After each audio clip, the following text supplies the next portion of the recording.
In spring of 2025, I raced a mile time trial.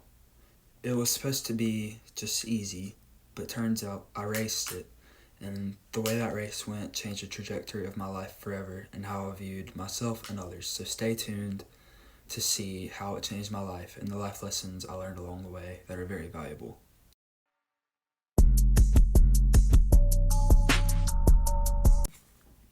Okay, so for context, I raced this on April 29th or 30th. I think it was April 30th at 4th block at school, which is usually around 1:20 to 3 o'clock in the afternoon Central Time, because I live in Mississippi.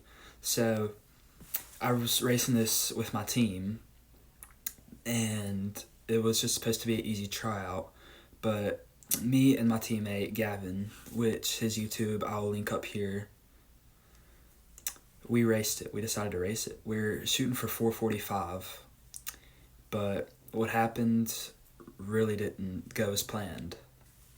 Now for this time trial, there are no official results, but I do have my Garmin app, and I have a lap breakdown as well, breakdown lap by lap, and we could see how the race went.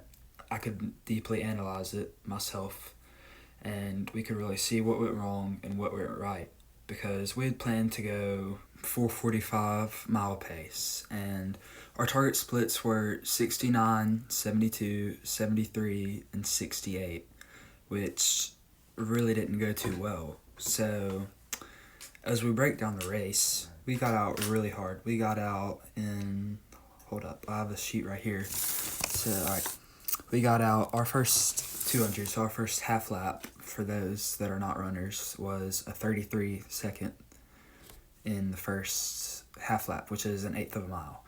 So our first lap, which is a quarter of a mile, was 68 exactly. So we're right on, just a little bit above pace, just a little bit. We're right there.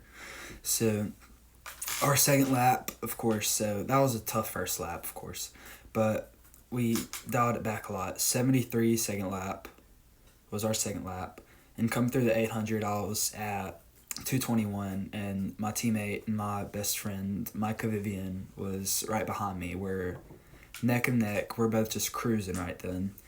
Lap 3 is where it really started to get hard. I hit a 77, and I came through in a 3:38, which I was really struggling here now. I went lactic very early in this race, which really messed me up.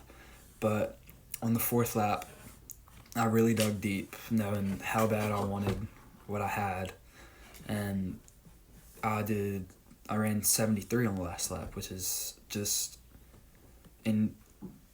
pretty good considering that I was very lactic and I went to the arms way before.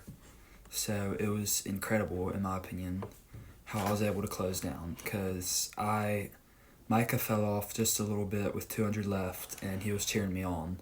But I ended up running 4:51, and I really struggled kicking. But a note that I can see is that my cadence was really high. My cadence averaged 178, which is insane, in my opinion, because on easy runs and races, I usually tend to average, for easy runs, I tend to average 158 to 160. For races, I tend to average 172 to 173. So it wasn't necessarily a sprint, because sprints are about 210 cadence, but it was very tough and very crazy race. Now, some lessons I learned. Lesson number 1, I learned don't be greedy. So I'm going to put the words in order from here going down, or like the lessons. So lesson number 1, right here, don't be greedy.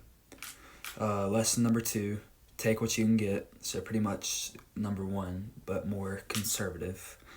And lesson number 3, be happy with what you have and focus on what you can get, not what you want, because I really could see that I wanted that 4:45, but at the same time, I realized I still PR'd by 3 seconds from 4:54 down to 4:51. So honestly, I'm just really happy with what I had and what I have now. But I would, of course, been very happy with 4:45, but even though I didn't get it, I know I'm definitely shooting for that goal next year. But it's very important that I learned that lesson very early in life, so my life doesn't get ruined later because of any mistakes I make along those lines. In the future, I expect to put these goals and lessons more into practice by not underestimating my ability or overestimating my ability, really, and just going with the flow, confidence, knowing that I belong. All those are very important pieces. So for this upcoming track season and cross country season, I've set goals to break 16:30 in the 5K, right here. Break 4:40 in the mile. Let's go with 4:40 because I know it's very achievable. And break 2:05 in the 800. And break 10:950 in the 3200 or the 2 mile. If you enjoyed this video, make sure you like and subscribe and comment what I should do next, whether it be a series on YouTube Shorts or whether it be a video like this. But either way, thank you for watching, and I'll see you in the next one.